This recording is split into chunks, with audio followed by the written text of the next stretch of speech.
บายดีทานผู้ชม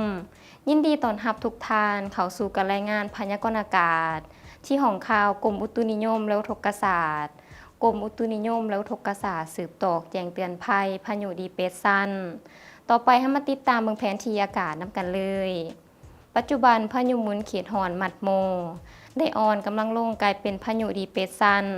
และจะสืบต่ออ่อนกำลังลงกลายเป็นบริเวณความกดดันอากาศต่ำและได้ปกคลุมอยู่ทางภาคเหนือของประเทศเวียดนามสมทบกับลมมรสุมตะวันตกเฉียงใต้ที่มีกำลังแรงพัดปกคลุมซึ่งเจ็ดให้มีฝนตกฟ้าห้องฟ้าเหลือมในระดับคออยู่ในแต่ละภาคและจะตกปานกลางหาตกหนักพร้อมมีลมพัดแห้งอยู่บางท้องถิ่นอยู่ทางแขวงภาคเหนือลงหาภาคกลางอยู่ในช่วงระยะวันที่6หาวันที่7ตุลา2025นี้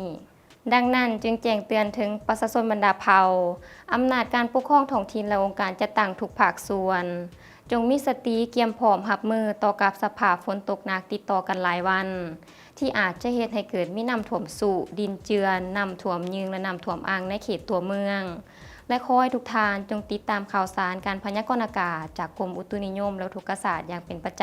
ำต่อไปให้มาติดตามเบิ่งสภาพอากาศอยู่ในแต่ละภาคนำกันเลยภาคเหนือด้านตะวันออกจะมีฝนตกฟ้าห้องฟ้าเหลือมในระดับคอยหาปานกลางและตกหนักอยู่บางท้องถิ่นที่แขวงหัวพันผงสาลีพร้อมมีลมพัดแห้งเป็นบางโอกาสเนื้อที่การปกคลุมของฝนเท่ากับ90ส่วนหอยของภาคอุณหภูมิอยู่ในระหว่าง19หา30องศาภาคเหนือด้านตะวันตกอากาศร้อนและจะมีฝนตกในระดับคอยอยู่ทั่วไปและจะตกปานกลางหาตกหนักอยู่บางท้องถิ่นที่แขวงบ่อแก้วหลวงน้ำท่าอุดมไส้และหลวงพะบางพร้อมมีลมพัดแห้งเป็นบางโอกาสเนื้อที่การปกคลุมของฝนเท่ากับ85ส่วนหอยของภาคอุณหภูมิอยู่ในระหว่าง21หา34องศาที่นครหลวงเวียงจันทน์จะมีฝนตกฟ้าห้องฟ้าเหลือมในระดับคอยหาปานกลางอยู่บางบริเวณเนื้อที่การปกคลุมของฝนเท่ากับ65ส่วนหอยของพื้นที่อุณหภูมิอยู่ในระหว่าง25หา34องศาภาคกลางอากาศร้อนและจะมีฝนตกในระดับคอยอยู่ทั่วไปและจะตกปานกลางหาตกหนักอยู่บางท้องถิ่นที่แขวงบริคำไซและแขวงเวียงจันทน์พร้อมมีลมพัดแห้งเป็นบางโอกาสเนื้อที่การปกคลุมของฝนเท่ากับ75ส่วนหอยของภาคอุณหภูมิอยู่ในระหว่าง25หา34องศาสำหรับแขวงไซสมบูรณ์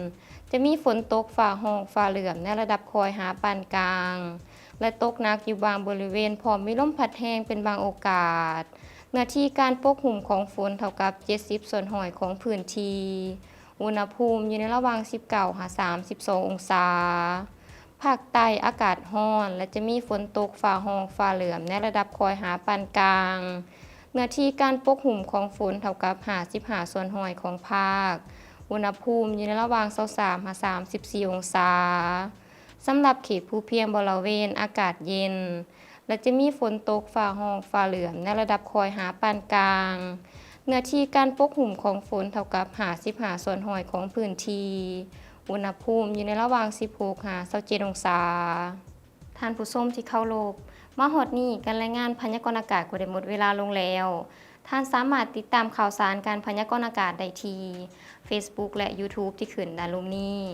สำหรับมื้อนี้ขอกล่าวคำว่าสบายดี